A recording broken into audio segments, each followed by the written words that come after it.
What is going down, Sourdough Squad? It is Monday. Oh, and we're going to have some stuff to talk about. The Brandon Aiyuk interview has gone viral. Not only do we got that, we have some San Francisco 49ers making signings. We've got Brock Purdy updates regarding his injury. We got a whole lot of stuff to talk about. So let's get into it all right now. You guys already know the vibes. Smash that like button and drop an SDS in the chat. Let's cook.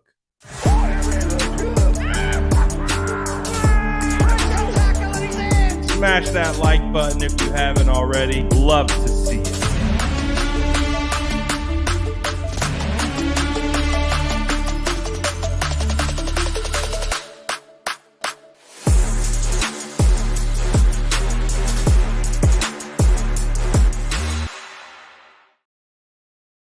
How are we doing today, Sourdough Squad? Sorry for my tardiness. I legitimately had to finish eating a sandwich. So that's how the cookie crumbles today. I hope everyone is doing well. It's been a wild weekend. We just got done with the Pro Bowl. There's a lot of stuff to talk about. This is what I love about the San Francisco 49ers. Just offseason, I guess, is that there's literally never one singular dull moment in anything that we do. So I'm very, very excited about all the good stuff. I mean, ladies and gentlemen, we are 1 week into the offseason. We've got Senior Bowl. We can even talk about Senior Bowl. We can start to tip towards draft. I've already got my first draft crush of the year. So we are officially in the offseason. This is how I know, too, that we are officially in draft season. I looked up kicker highlights, people. I went to YouTube and I actively went out of my way to search up kicker highlights. That's how it was like a realization moment in real time. Like, oh, it's draft season, baby. I'm looking up kicker highlights. Woo! You know what time it is. But yeah, we got a lot of stuff to talk about.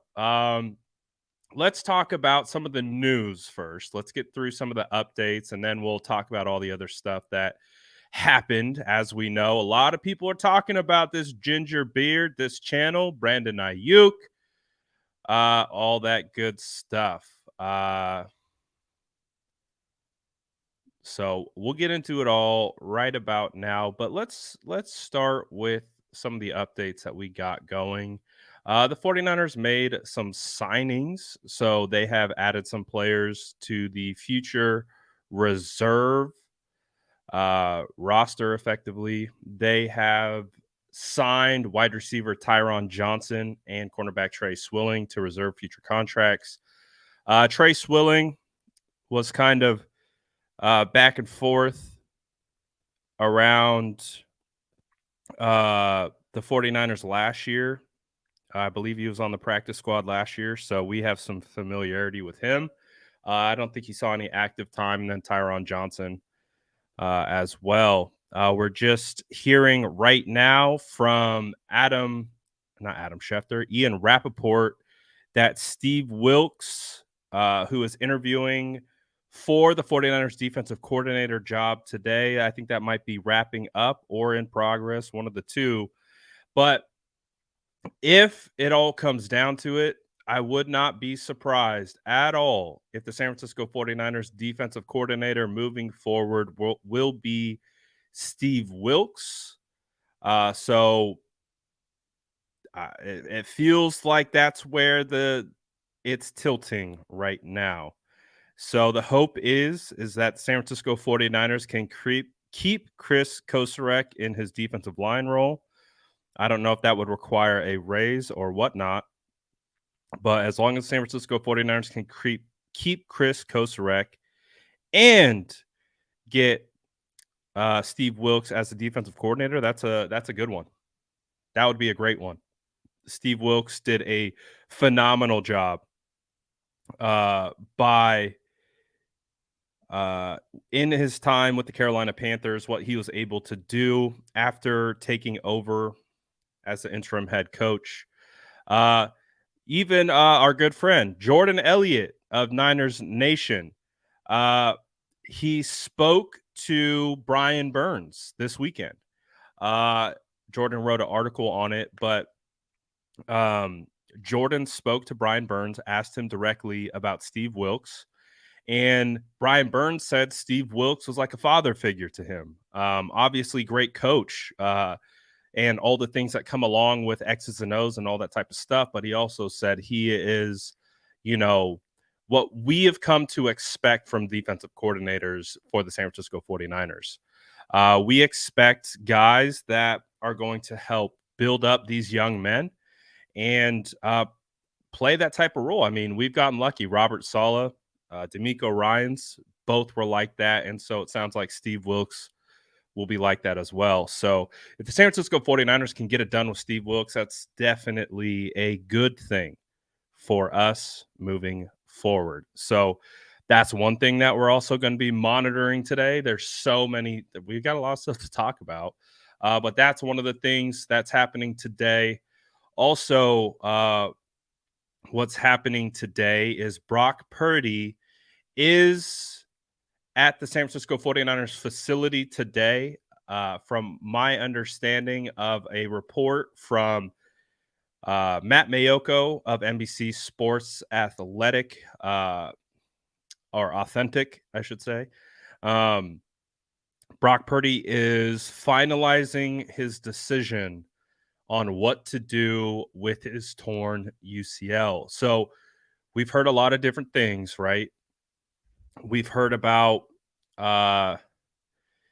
potential of Tommy John. That's worst case scenario, and that's not what we want. Tommy John would have Brock Purdy out for next season, so that would be worst case scenario.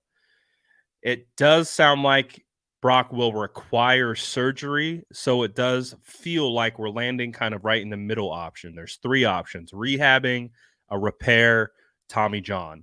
We don't want Tommy John. We want the repair. And so they basically go in, they put basically a brace on the tendon, and it allows Brock Purdy to be back and throwing in 3 months.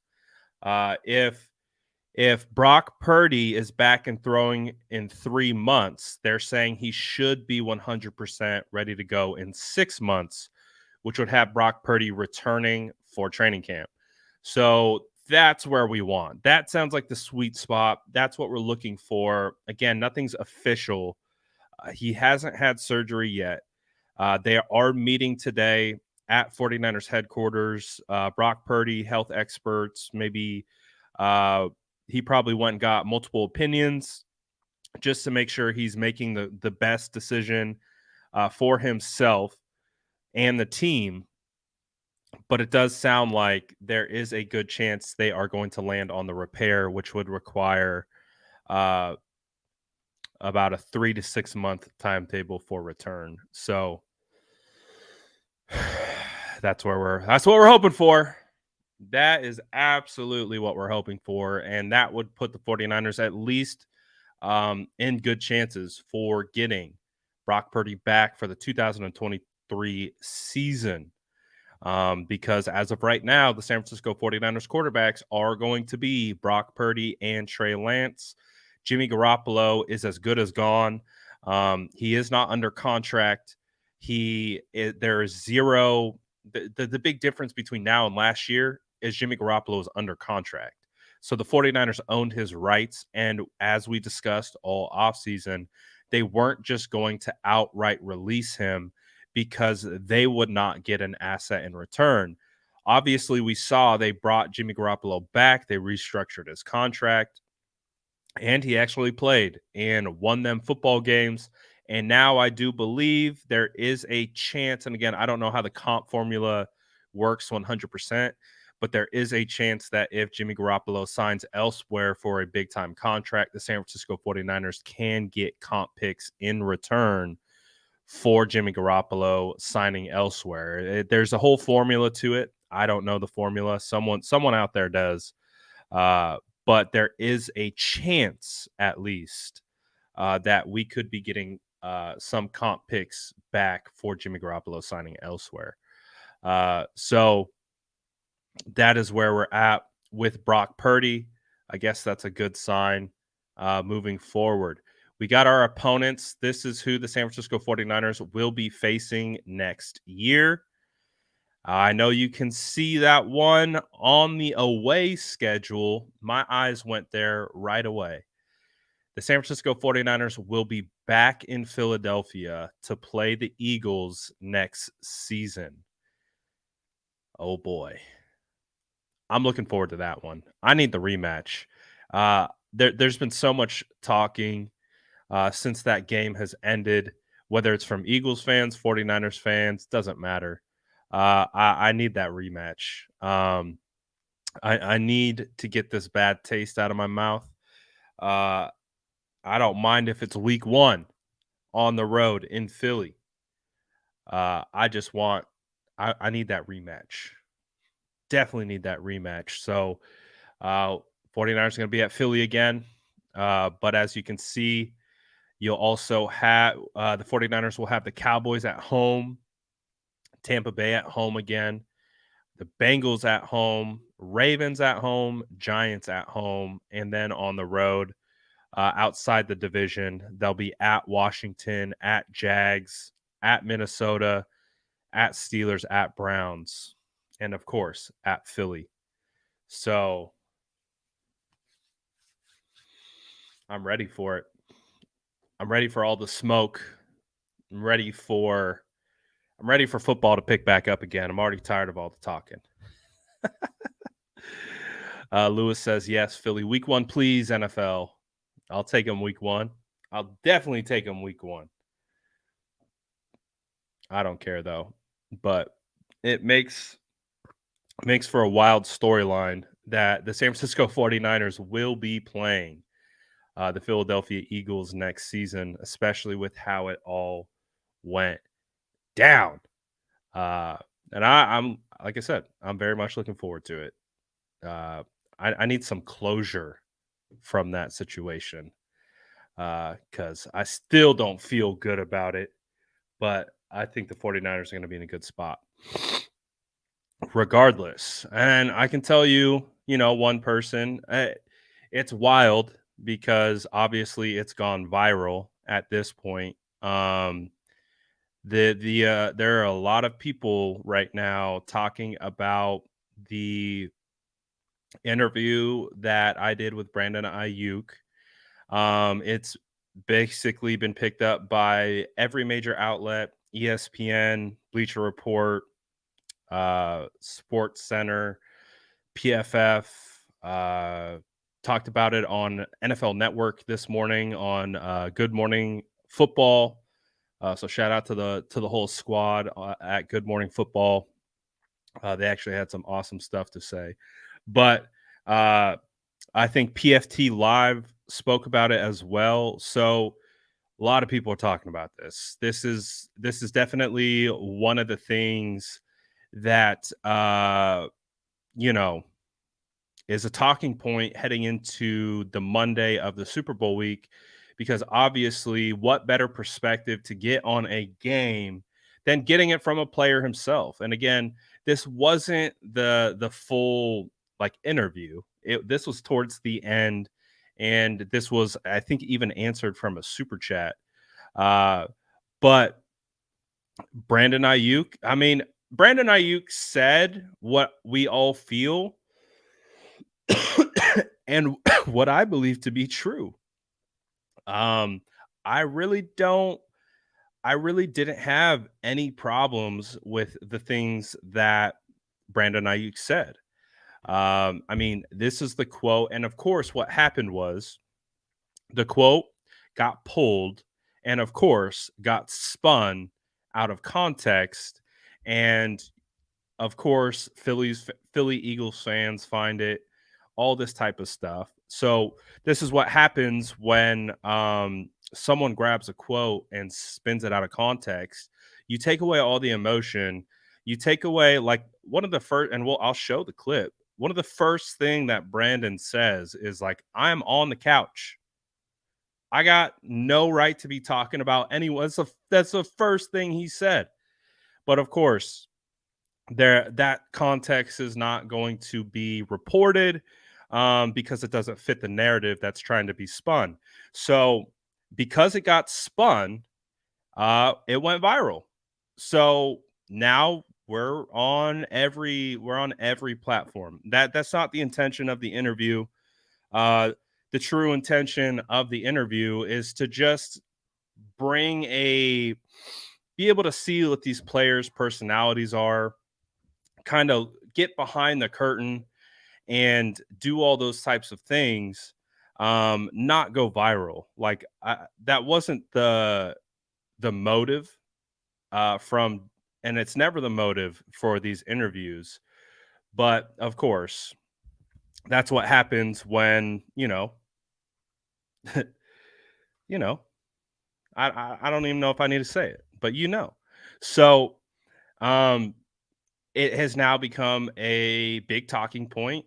A ton of shows have discussed it, and we're viral now. So everyone's talking about this interview. So it's crazy.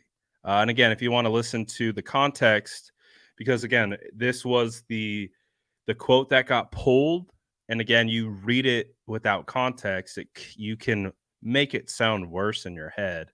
It's really not that bad. I'll play it here. When I was talking shit to Cowboys players who were talking about us, look at me. Yeah.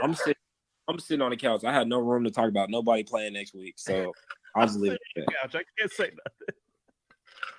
But like I said, I got the Kansas. I got the Chiefs. I think the Chiefs. I don't know. I just think Philly has got Kelsey.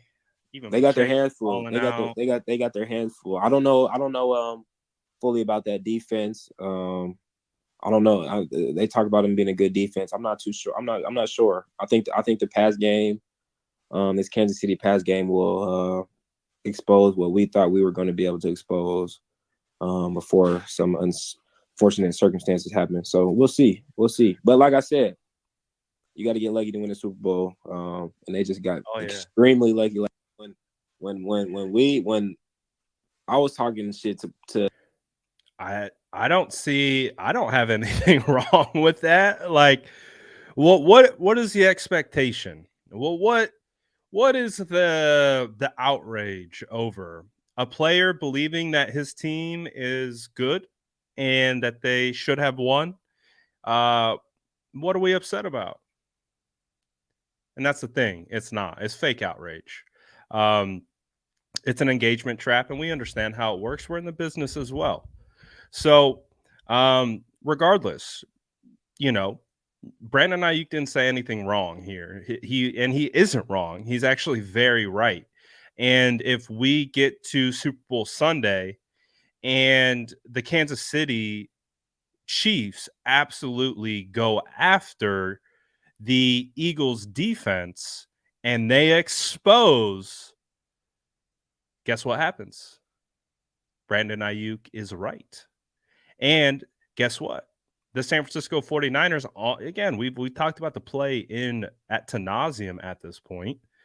But if we get that ball out a second sooner, Brandon Aiyuk could have scored a touchdown on that play. And to be able to say they exposed something, they may have. But again, it didn't go the way it was drawn up or planned, and it backfired. And here we are. We are sitting on the couch now. So we couldn't even fundamentally execute the plan that was in place because Brock Purdy got hurt play 6. But even then, the San Francisco 49ers still tied the game in the second quarter with Josh Johnson at quarterback. So this is, and again, we're all hypothetical right now, right? We're all hypothetical. But Brandon Aiyuk is really, really confident in, what their plan was. And there's absolutely nothing wrong with that. There's absolutely nothing wrong with that. But we'll never know, And I think that's just where we are at right now, unfortunately, is that the conversation just becomes a hypothetical conversation where people are going to bang their chest and they're say I'm right, I'm wrong, and then this person is wrong, when in all reality both sides are objectively right and wrong. You know what I mean? So because we don't know. Like, that's the worst part of this game, is everything is speculative at this point, and that's kind of how we have to operate. So that's what sucks about that loss, is there's no closure that's going to come from it. There's no, yeah, we messed up on this play, we messed up on that play, and outside of the first drive of the game, like, that's really where the game changed. It's crazy. But this PFF just tweeted this. This is from our interview. If I were going to bet on this game, I would go take everything that I own, get it in cash, and put the money on the Kansas City Chiefs. So again, from our interview, we've got PFF pulling sound bites from it. It's crazy. It's everywhere, and it's just those couple lines, right, that are going viral. It's wild. But overall, man, it was a great conversation with Aiyuk. I really enjoyed his time. It's wild that it's absolutely blown up the way it has. But man, it's crazy. Crazy world we live in, huh? That we're talking with Brandon on Friday, and everyone in the football world is talking about it on Monday. So this is first for me. I've never been a part of something like this. So it's been interesting to observe and kind of follow along. But whatever. Lewis says, Brad, they should at least give you credit for these out of context quotes. Hey, man, it's fine. I honestly don't need the credit. And obviously people are going to use it for their own benefit. So that's fine. We're out here because honestly, that's, again, like I keep saying, like, I didn't want to have a conversation with Brandon Aiyuk because I wanted our conversation to go viral. That's not at all what the goal is. The goal is to have a real conversation with an athlete that we don't get to hear from, because clearly, if you're in the media, you are going to spin things, you're going to pull quotes, and you're going to objectively make these players look worse because it makes you look better, I guess. So that's not the goal of the type of interview that we're trying to accomplish. We're just trying to connect the player that's underneath the helmet with the fans who truly care about the player underneath the helmet. So, it's been interesting, man. It's been an interesting couple, what was it, 72 hours that all this stuff's going on. But ultimately, Brandon Aiyuk didn't say anything that was wrong. I believe his assessment is correct. I agree with his assessment. I think the 49ers would have made that terrifying. That game would have been definitely winnable if they had a quarterback. It would have even been winnable if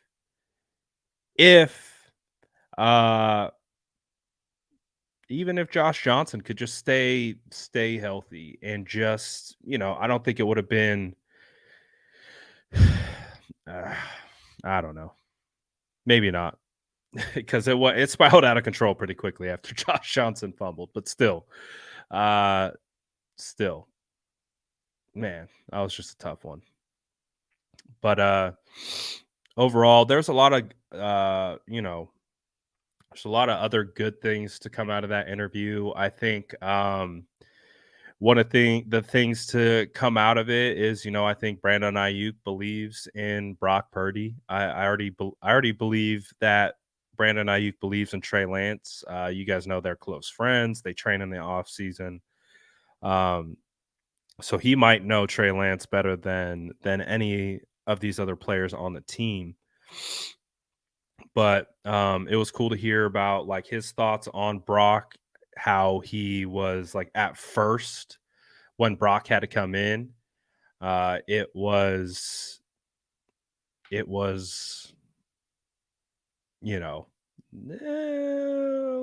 oh, we got the third string coming in. That's not good. But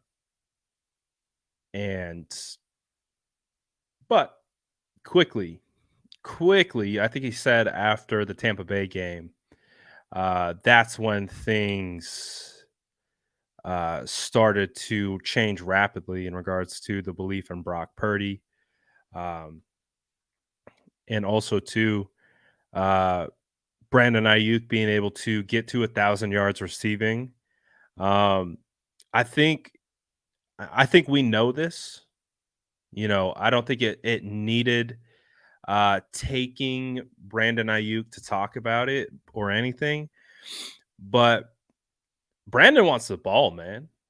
And I think we should try to get him. And again, I get it. The offense is the offense is built a certain way. It's designed a certain way and it's executed a certain way, and it's meant to kind of be a game to game situation. But would love to see BA get more looks. Texas Niner fan, 65K. Brad, you're blowing up, sir. It's all that yeast. Hey, shout out all the SDS, man. I think we are now officially the second biggest 49ers account on YouTube. The first is Chat Sports. Shout out my guy Chase Sr., who runs Chat Sports. I think they're like at 78. I mean, he does great work over there. They do phenomenal work over at Chat Sports. But I do believe if you had to go independent, I think this would be the biggest independent 49ers YouTube page. And that's all because of you guys. So thank you all very much. I appreciate you all. And we're going to still keep climbing, still keep growing. And the road to 100K is officially on. I'm looking forward to. I want to get that plaque, baby. So we're gonna keep growing, keep cooking, all that good stuff. Just started really kicking things into gear, but definitely looking forward to all the stuff that we got cooking.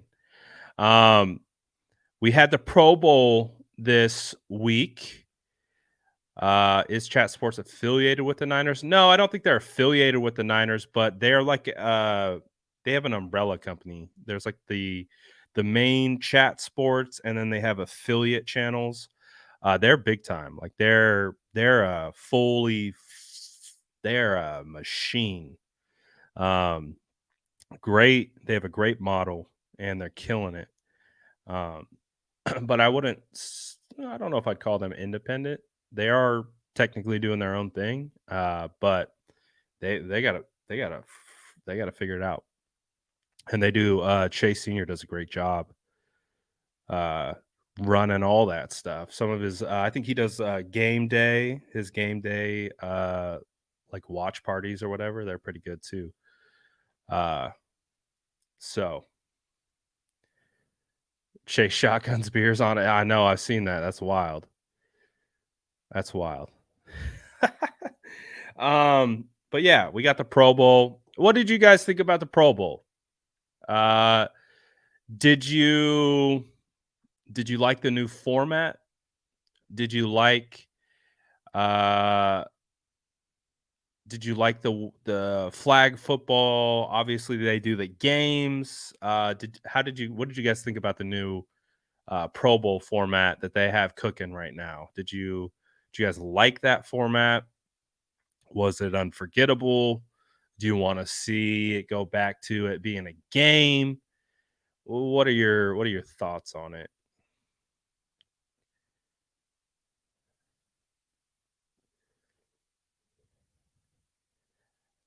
Uh,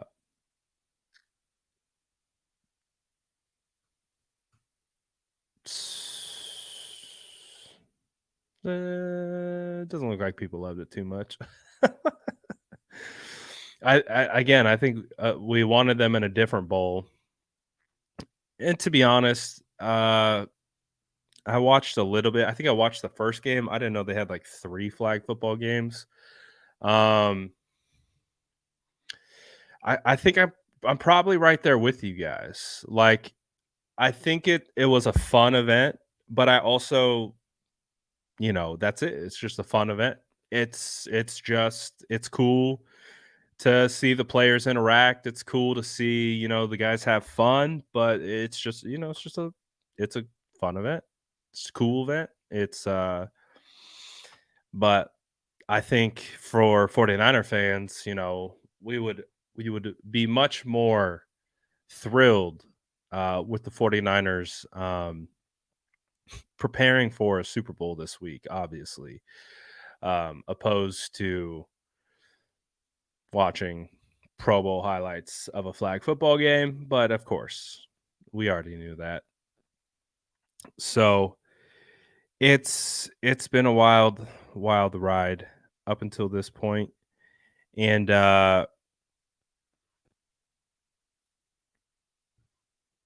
we got Pro Bowl to talk about. We got draft stuff to talk about. Oh, we had the Senior Bowl. Um, we had the Senior Bowl this weekend as well. That the Senior Bowl actually got me kind of hyped up for draft season. I'm not gonna lie. Already found my first draft crush. Uh, the 49er center of the future. I found him, ladies and gentlemen. It took me one drive of watching the Senior Bowl. Instantly, this guy popped off the screen. The more I've learned about him, his name is Nick Saldivari.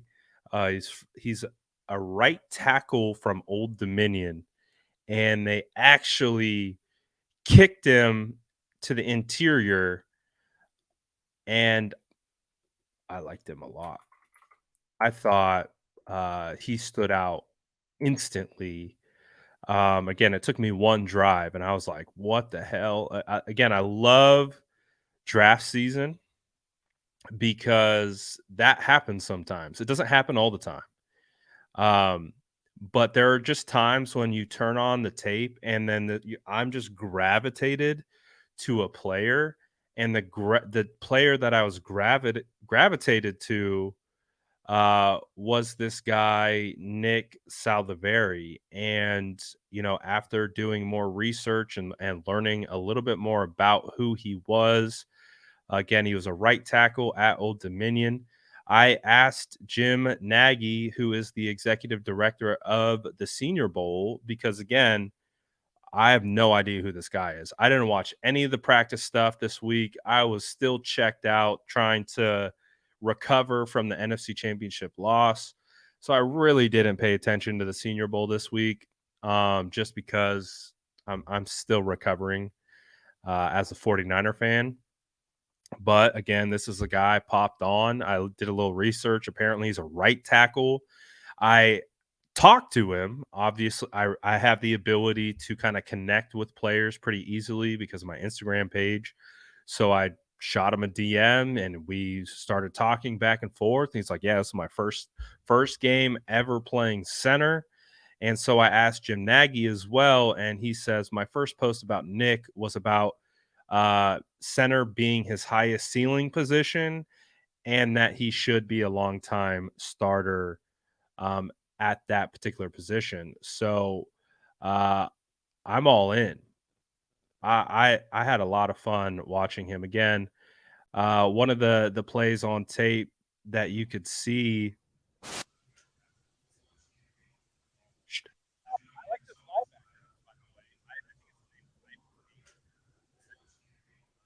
See him,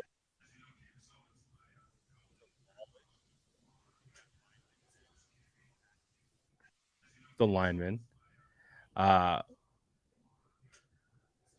But that's not what I was looking for. I was looking for this.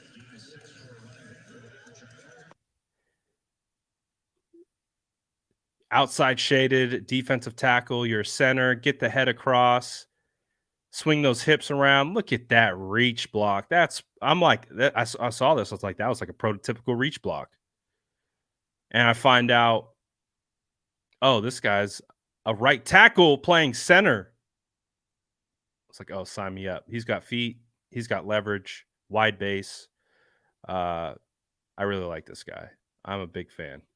So if the San Francisco 49ers decided to bring him in, I would be very happy. He got out after it on a screen, throwing dudes into the turf. He has movement abilities. Again, he has a physical ability. Good in pass protection because he is a natural right tackle. He's got right tackle technique playing center. So it actually fits really well for, I think, what I'm looking for personally in a center. And this guy's got a lot of upside. A lot of upside. So getting excited for the Senior Bowl, and also to getting excited for draft season. So that's pretty much where we're going to be talking and heading here pretty soon. Is we're going to start getting into draft prospects. We're going to start breaking down. Oh boy. We're going to start breaking down draft prospects. Don't you love it? It's that time of the year. All that fun stuff.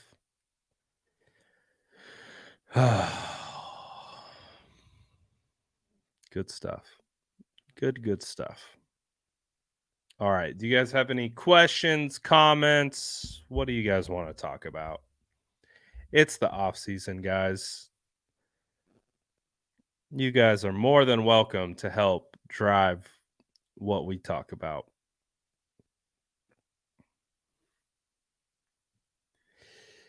Will I be going to the scouting combine? That's the plan. The plan is to go to the combine. Not firmed up yet, but that is the plan as of right now. Definitely the plan.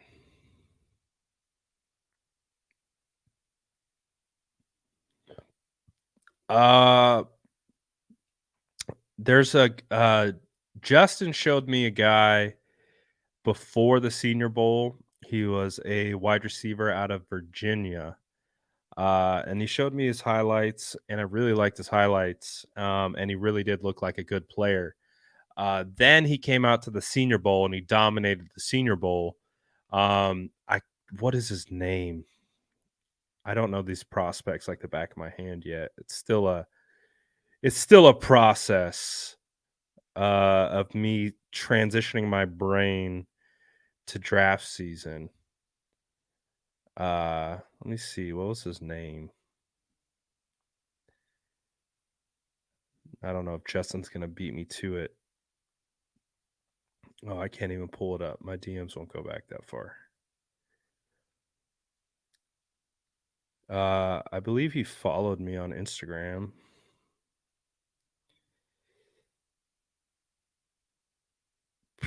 I can't remember his name. Yes, Wix. Thank you. It was Wix. So Wix Bald, he is a big. I was like trying to think of like who does he remind me of? Because he's big, but he moves so well. And I'm like, Am I getting some Brandon Marshall vibes? Maybe not the personality, but just like, a big bodied guy who moves very, very well for his size. Uh he's an intriguing prospect. I like him a lot. San Francisco 49ers, I think, uh will be getting uh some wide receiver additions. It's going to be interesting to see who that's going to be.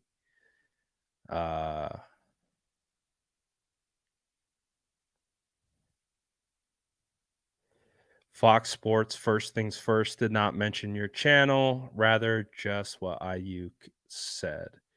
It's all good. Real ones site. It's all good. We're not worried about them. And again, too, it also wasn't a goal to go viral off that, so I'm all right. I'm all right. I hope our guy Ayuk's all right. A lot of people talking about him today. Got any Richie James interviews coming soon? Also check your DMs. No Richie James interviews, and I will check my DMs. What was the 411 on the kicker, Bradley? I was looking at Jake Moody. I think the 49ers just signed. I would, especially considering some potential cap constraints. I'd rather draft a kicker. Go late round. You got a lot of late round picks. Draft a kicker. Robbie's been great for the 49ers. But he's expensive. And, he's getting up there. I think I'd rather just, see if the 49ers could hit on one of these late round kickers that, could potentially turn into a Robbie or something. Like you can find you look across the league, a lot of the kickers that are successful are undrafted or late round draft picks. It's like the early kickers have been just not that great. So we'll see. Do I think the Niners move on from McGlinchey? I do. And not because they necessarily want him to. I think they would welcome Mike McGlinchey back. But if you go on to PFF right now and go to their top 100 free agents, Mike McGlinchey is number 10 on their list. And he's the number 1 rated offensive tackle in free agency. So Mike McGlinchey is going to get paid, but unfortunately, I don't think it's going to be from the San Francisco 49ers. And again, if you watch the channel, I've been talking about this all year. It got to a point where I was like, oh yeah, the 49ers are definitely going to re-sign him on how he's playing. And then the conversation soon shifted to, well, it's not just going to be the 49ers that are going to want to pay him. They're going to be having to compete with someone else. And then we were like, all right, he might have played himself out of a contract with the 49ers. Like that's how well he played this year. And I know 49er fans don't like Mike McGlinchey. A lot of 49er fans are excited about turning the page on Mike McGlinchey. But man, you better hope and pray you get something better out of Jalen Moore, Colton McKivitz, or a rookie draft pick. And then you might. That's the thing is like if we get another right tackle that is twice as worse as Mike, people are going to be giving Mike his flowers when he's not on the roster. Yeah, I see it coming. I don't want that to be. I hope I'm wrong. I hope the 49ers find a replacement, and I hope they can figure that out. So, but I mean, the 49ers are going to have a lot of offensive line questions. Thank goodness Trent Williams put any rumors to rest this weekend that he could potentially be retiring. He said he will come back, and he's under contract till he's 39. So the left side set. Left tackle, left guard, Aaron Banks, I fully expect to get better. I fully expect, like, even Aaron, I think Aaron Banks had a hotter start to the year. I think he was still good at the end of the year. He definitely tapered off a little bit, but still overall really strong year from Aaron Banks. So I feel good about Trent Williams, Aaron Banks. It's going to be interesting to see if they re-sign Brendel. I would imagine excuse me.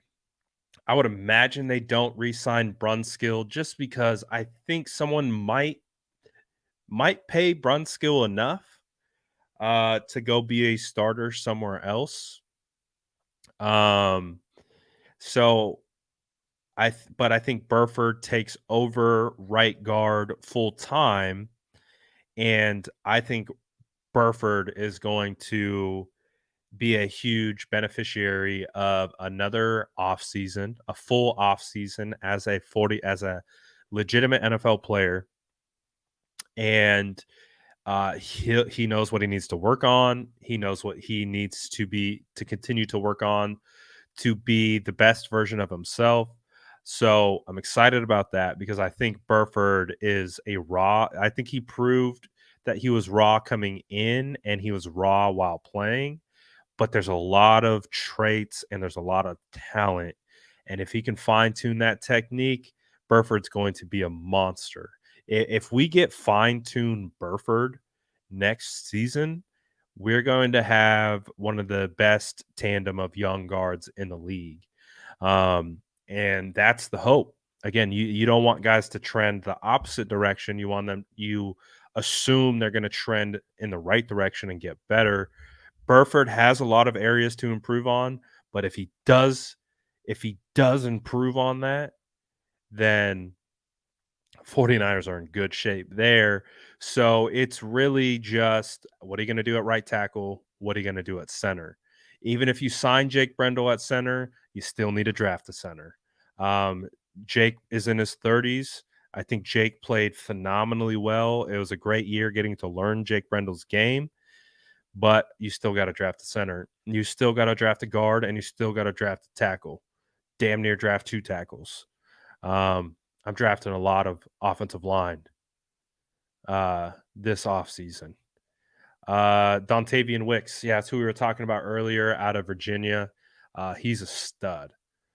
He really is. I'm excited to do more tape study on him. But from a traits perspective, how he works in one-on-ones, his ability to create separation, run routes, high point, his just natural given size, he looks like a legitimate NFL player. Wicks could be like that Allen Robinson type before. I mean, obviously, Allen Robinson kind of faded as of late, but Allen Robinson was one of those third-round wide receivers that absolutely outperformed his draft status. And Wicks could definitely be that guy. What's up, Coach? He says, the market always finds its level week to week during free agency. There's always guys who get rated high before a league speaks, to be determined, plus the draft. Yeah, 100%. But I think we all understand that offensive linemen don't grow on trees, right? The offensive line play, I think, across the NFL is down. Again, they don't get paid that great. It's not a glamorous position, and if you have any type of athleticism, you're going to go play defense. So, offensive line is just an underserved position from a talent perspective. I mean, if you could convince a third of these like fringe defensive tackles to or defensive ends to play O-line, like like I still to this day believe like Eric Armstead is a great defensive tackle. I still to this day, as someone who knew who Eric was coming out of high school, I wanted him to sign with Cal as a left tackle. I thought Eric Armstead would be a future Hall of Fame left tackle. I mean, just think of like Eric Armstead now. Think of his size, one. Two, think of his movement ability. Think of his strength. Think of his bull rush. And think if he was able to play tackle. Eric Armstead, like they talk about Lane Johnson, right? We talk about Lane Johnson. We give Lane Johnson a lot of respect. I think Eric Armstead would have been Lane Johnson times 3 if he played tackle in the NFL. I believe that to my grave. That Eric Armstead would be a Hall of Fame offensive lineman if he chose that route. But that's the struggle, you know. I don't blame him for playing defensive tackle. He's really good at defensive tackle. He's made a lot of money playing defensive tackle, so I got no problems with it. But 49ers or not 49ers, it's sometimes they just don't get the best athletes over there. But I do think after that long-winded rant about nothing, Mike will get paid. 100%.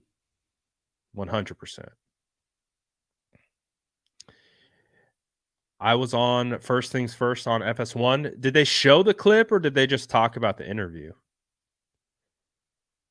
But I've pretty much seen that. I've seen that on a lot of stuff. It's been crazy. Any D-line stand out to you during the Senior Bowl? I really need to go back and watch more, to be perfectly honest. I saw a couple reps from Pickens. Pickens looked all right. He looked good. I didn't see anyone who like jumped out at me like Travis Jones did last year. I don't know if you guys remember Travis Jones from the Senior Bowl last year. Like he, to me, was just one of those big-bodied Fletcher Cox type of interior defensive tackles that really just dominated. I didn't personally see that, but I also 100% wasn't fully focused on defensive tackles. I was actually watching a lot of that offensive line. I was trying to find offensive line in that game. When do I think the O-line catches up with the rest of the league talent-wise? When they start paying offensive linemen more, when they start paying and giving credit to offensive line more. Like if you've got any sense of size, speed, athleticism, why would you go play offensive line? It's a thankless position. Go ask Mike McGlinchey. All you do is get yelled at for the one or two mistakes you make in a game, and you don't get paid that well. You have to be really good to get paid. Otherwise, they shortchange you. Otherwise, they do you like Daniel Brunskill. They'll start you for 4 years, but pay you bare minimum. It's either you're elite and you get paid, or you're not elite and so you get. Nah. I heard about Carl Brooks a lot. I honestly didn't watch a whole lot of them, so I have to go back and look. I definitely heard that name pop up quite a bit, but I did not watch him too much. It is going to be interesting to see though, because I think we'll do more at a more extensive like draft kickoff show where like we'll really dive into the roster. We'll start identifying and ranking positional needs, who to target in the draft versus who to target in free agency. So we're going to definitely we're transitioning into that phase. I would probably imagine like once the Super Bowl is over, we're going to be in like full blown roster build out mode. What positions to target, draft versus free agency. We're going to start scouting those positions. We're going to start trying to identify those players. That will probably happen more so on the other side of the Super Bowl. But I think, the 49ers are going to be looking to draft a safety. They're going to be looking to draft more corners. They're going to be looking to draft more linebackers, defensive tackles, edge, O-line, like literally any position.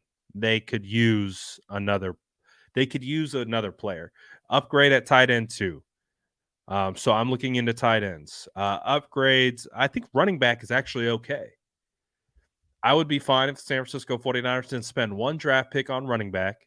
You want to bring in one or two running backs or three in undrafted free agency? Hell yeah, go for it.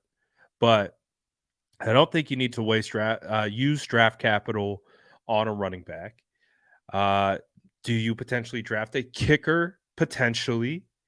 Maybe that's something they could do. Or do they bring in a veteran? So we're going to have those types of conversations. But you could pretty much look at almost any position group across the 49ers, including special teams, and be like, yeah, we could. I'd say outside of punter, because obviously Mitch Wishnowsky isn't going anywhere. But they could effectively add someone in the draft from those spots. I wouldn't be surprised at all if they draft a linebacker. Obviously, you have Oren Burks, who kind of slides into Azeez Al-Shaair's role.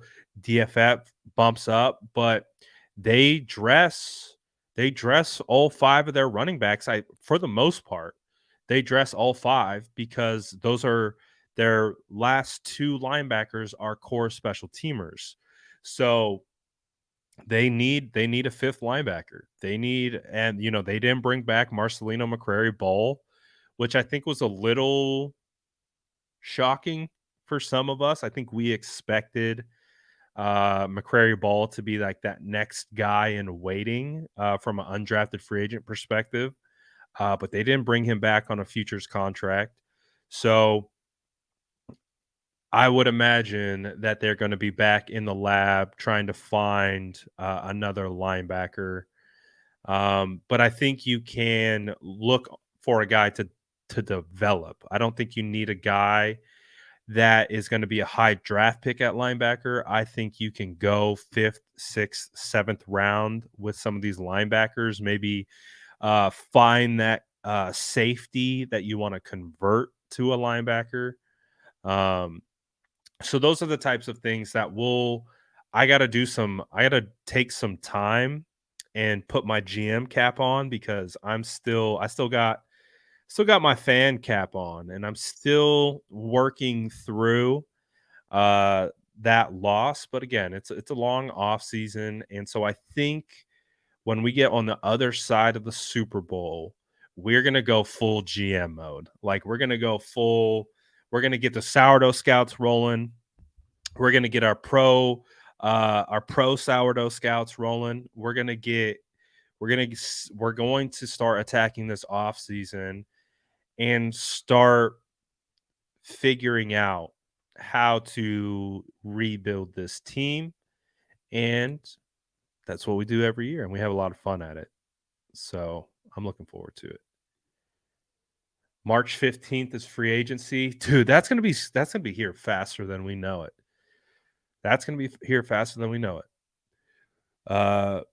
My guy says we have to sign Daron Payne, Mosley, and Aiyuk next year. Draft will be filled with safeties. What's going to be fascinating, I think, that kind of came out of the interview that I did with Aiyuk, is I didn't expect him to say a whole lot about his contract, and I never would. I felt like I needed to ask the question just to see if he would offer anything up. He kept it close to the vest, which makes a whole lot of sense. The biggest thing that we got to watch with Aiyuk right now is he is eligible to have his 5th year picking up. So, what are the 49ers going to do? Are they going to pick up his 5th year option? I don't think they're going to extend him this year. I don't think that's what we're talking about with Aiyuk. With what we're talking about with Aiyuk is, are they going to pick up his 5th year option? And if they don't, we know what that typically means. If a team declines a first round pick's 5th year option, that means that they are likely moving on the year after. That seems a little. It seems unlikely to me that they don't pick up his 5th year option. Uh because then there's zero leverage. Like, let's say if they wanted to some reason get value out of him or something, and trade him, you don't pick up the 5th year option, so then you don't have that team control for, like, if they are trying to think about, so there's a lot of things that go into it. But I think the number one thing that we have to look out for is picking up his option. Um, the hope is they do. I think it would be wild if they didn't. I think that would be a bit of a miscalculation if they didn't pick up his 5th year option.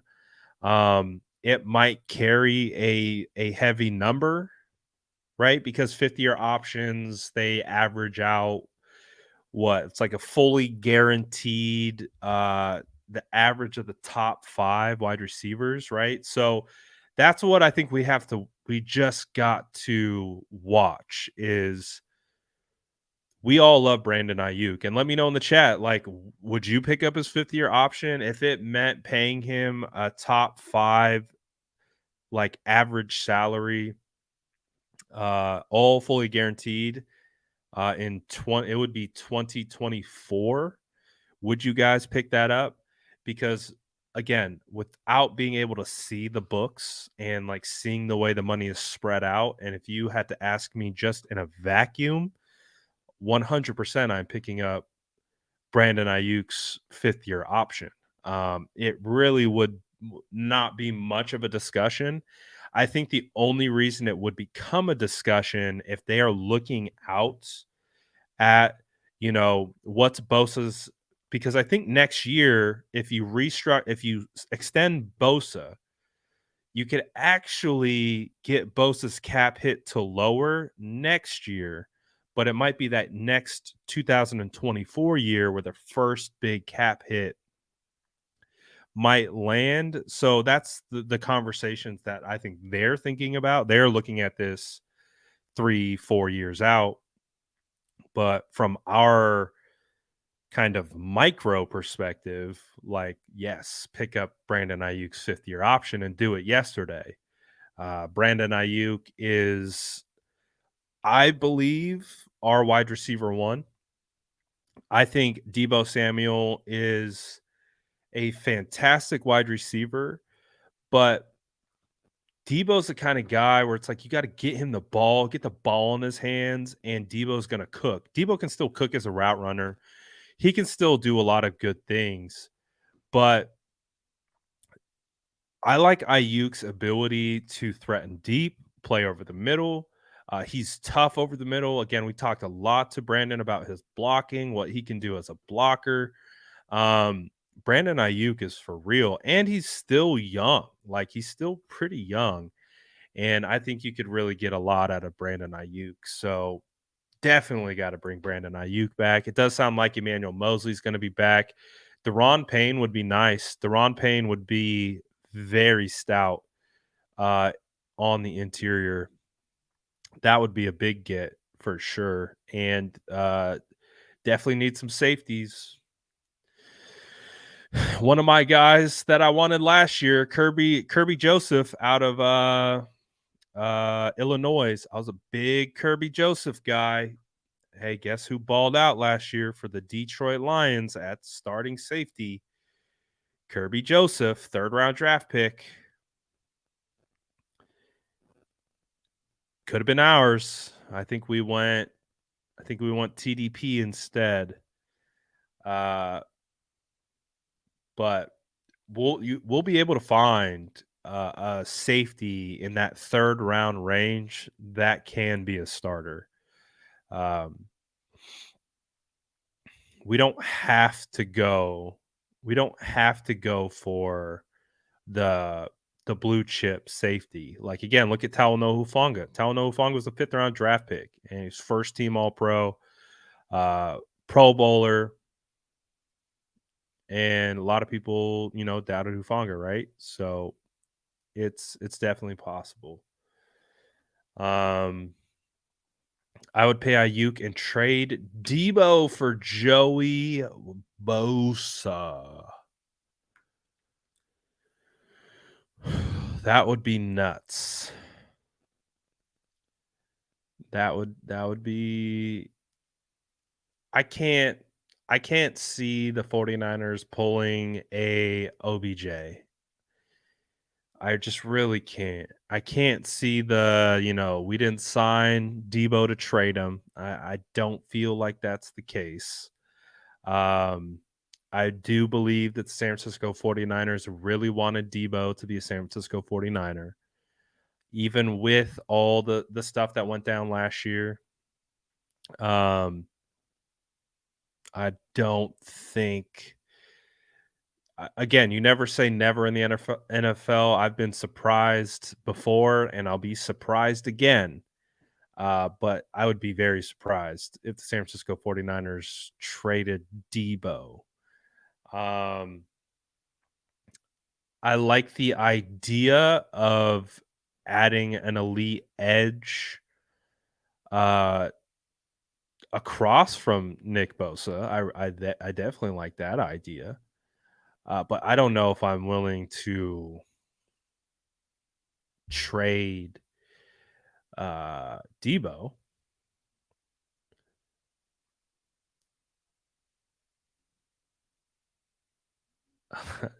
What does Judd say? Judd says, do we have the most negative fan base in the league? Trade him, fire him. He's trash. It's crazy to me. We've been in 3 of the last 4 championship games, and it's negativity everywhere. We have a very interesting fan base. So this is how I talk about our fan base. We hands down, not even close. I really don't believe. And you could say a lot of things about a lot of fan bases, but I really do believe the San Francisco 49ers have the most passionate fan base in football. I think there's so much passion for this team, and there's so much passion for them to win that there's a lot of emotion that comes from that. And because there's a lot of emotion that comes from that, some of our fans are very easily influenced. And because of that influence, again, there's strategies involved into how you do content, and some people will absolutely take advantage of those emotions, and they will take advantage of those feelings of being upset and kind of give you that instant gratification, but in all reality, it's just fostering negativity, and it's just fostering this this ravenous type of, I don't know, narratives and things like that, because it's easy. Like, being able to prey on people's emotions is easy. Like, it would be a lot easier for me to come on to this channel and say the 49ers are so stupid for this and for that. We're not in the Super Bowl because they should have done this and they should have done that. Like, that's easy because a lot of people already feel that way. And the thing about football is it's not easy. You know what I'm saying? Like it's so nuanced. There's so many moving parts. There's so much to dissect and get in between and make it make sense and then bring it back together. That takes time. That takes a lot of thought process. And like I can just only speak for myself. When I'm doing content, I try to put that level of effort into it. I try to look at it from the pessimistic view, the optimistic view, uh, fan side, non-fan side, objective side. I try to look at it from all angles and then put all that information together and then present an opinion or a critique or a thought process. And unfortunately, we have a very passionate fan base, and uh, that's what happens. We're easy to get riled up,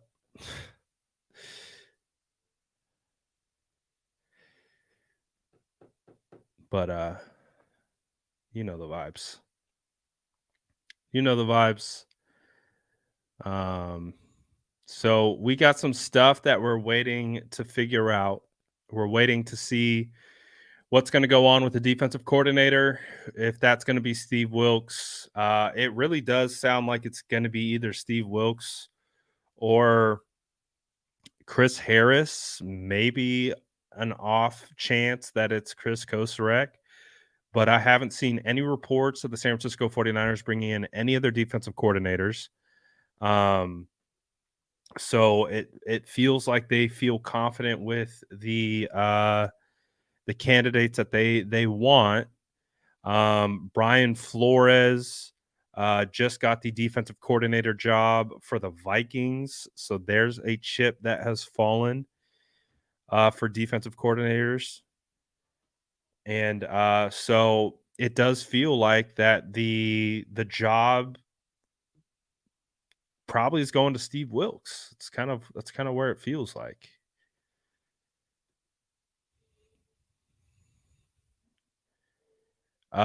Tia says, want to get your opinion on Mike Silver. I don't know if it's me or not, but it seems like he is constantly reporting negativity about Trey Lance and other players on the team, like the interview with Joe Montana. Listen, I don't love speaking on, it happens time to time. But as someone who's deeply rooted in the content game now, I see and at least can understand, even if I don't agree or appreciate the way someone goes about doing their content. At the end of the day, these guys have a job to do, and if they've found a lane for themselves to do their job, that's how they do their job. I don't have to like it. I don't have to agree with it. Um, I also don't have to read it. I also don't have to have an emotional response to it. That's always like what I try to just tell anyone who is, ingesting a bunch of content. It's like, figure out like the motives behind the people that you're trying to discern who you want to listen to, who you should listen to, you shouldn't. Just figure out what you're looking for, and then you'll be able to find that person, or you'll be able to find that type of content. Um, Everyone is going to go about doing their content the way that fits them the best. Like me, I am not ultra pessimistic. I do my content from an optimistic standpoint. I try to find as many positives as I can. I try to I look at it through I also look at content through a fan lens. So there's a lot of different ways uh to identify who you want to listen to. And I think that's really what it comes down to. It's like, you don't have to like Mike and the way he does it at all, but also just understand that he shows a track record of how he goes about it. He gets obviously good engagement from it. He creates conversation from it. And he's able to do his job, provide for his family, and provide for the company that hires him. So in his world, he's doing what he needs to do. And it's up to you to decide if you want to engage in it or not. It's really what it comes down. Like, again, we don't have to like it. We don't have to agree with it. But I think what we can also choose is we also don't have to have emotional reaction to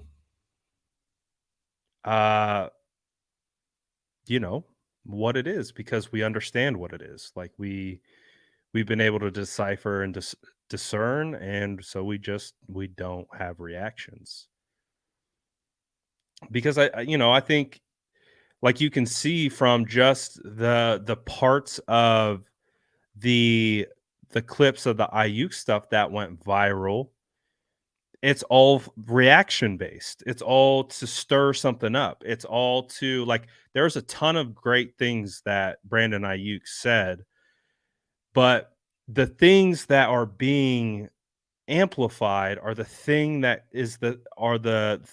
are put out there to create this negative conversation. So if you don't want that type of content, don't subject yourself to that type of content. I've stopped getting mad at other content creators a long time ago. Like, once you realize the marketing strategies they're executing, once you realize their goals and what they're trying to accomplish, it makes it a lot easier to not get mad at what they say. Because you're just like, oh, par for the course. That's just how some operate. Greaser says the Eagles ran the ball all game, hence victory. Okay, thanks. We sent $2 for that. Great use of your money, sir.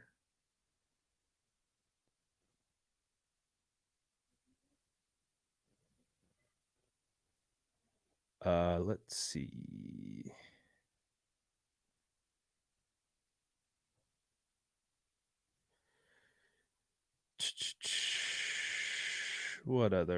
Any other stuff?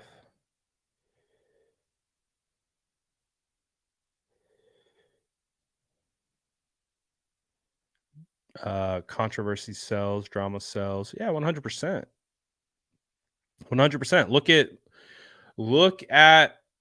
Go outside of sports. Just look at the world that we live in. All the smart people who control conversations have figured out how to keep people talking. So again, you either are blind to it and you keep getting, like, you're baited, like you're like a fish that just keeps biting at the lure, like, that you're gonna bite that and it's gonna yank your lip, like, but you still bite it anyways. Whose fault is it? Is it the fisherman's fault that he's just going back to the same spot, tossing the line out? The fish keep biting. But that's the thing. We're not fish, and we are smart enough not to bite the bait. It's that simple. It's really that simple. We are much smarter than fish. Some of us are much smart. I'm just kidding. What's good, Cheyenne? Chili says, "Hey Brad, what position do we need to draft, and should we make a trade for a second or first rounder?"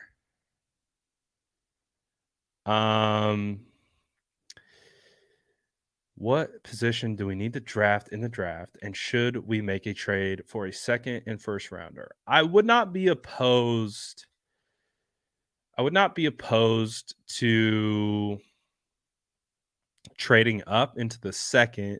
I think trading up into the first could be expensive, but I think you can find a lot of talent in the second.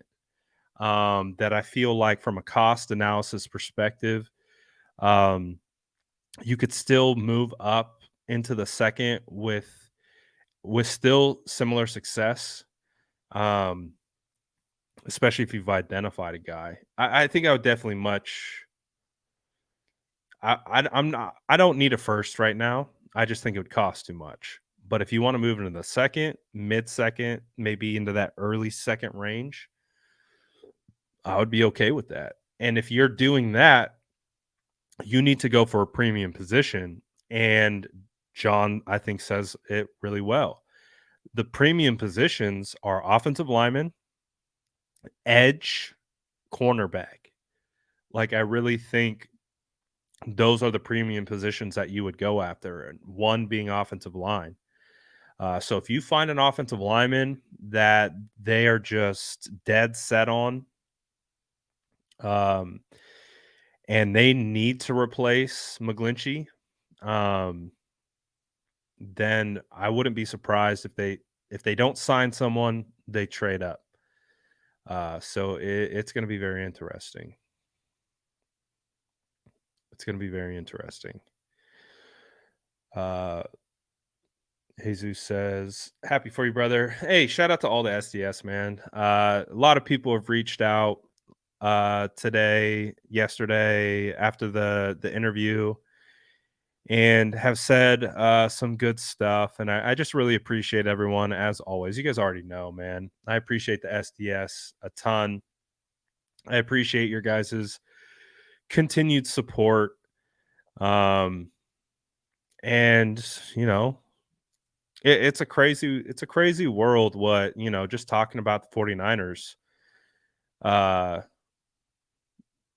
what, some of the positions you'll find yourself, and all that type of stuff. So I appreciate everyone, as always, for vibing and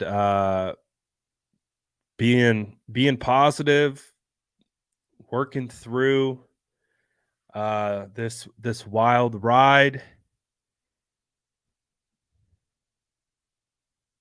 that we know as 49ers content creation.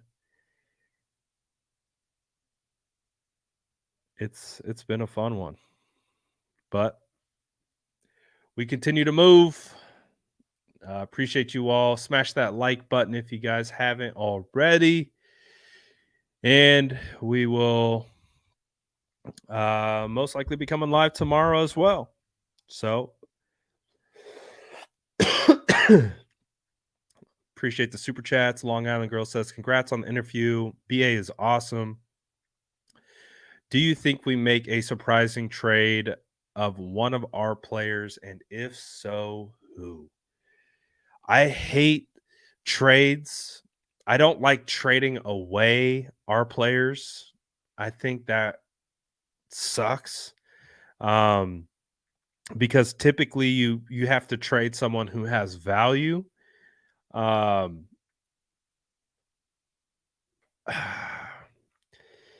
They could. I don't know. I don't know who it would be.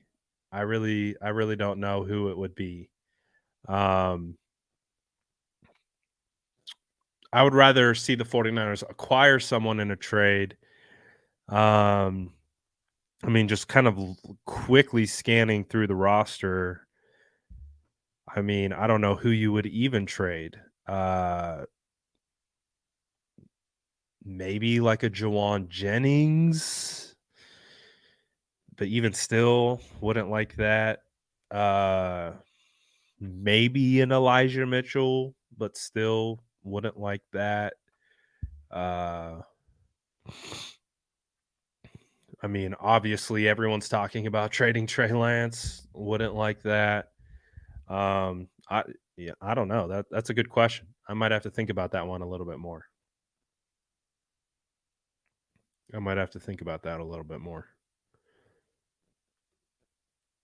But thank you for the super chat, and shout out to all you guys, man. Appreciate you as always. We're kicking up the off-season content. We're getting back into the swing of things, man.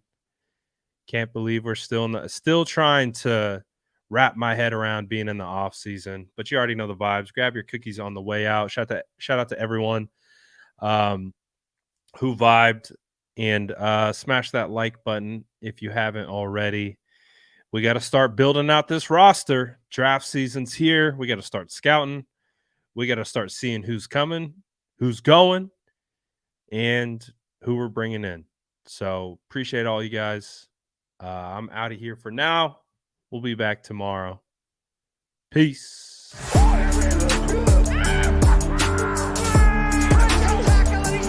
Smash that like button if you haven't already. Love to see it.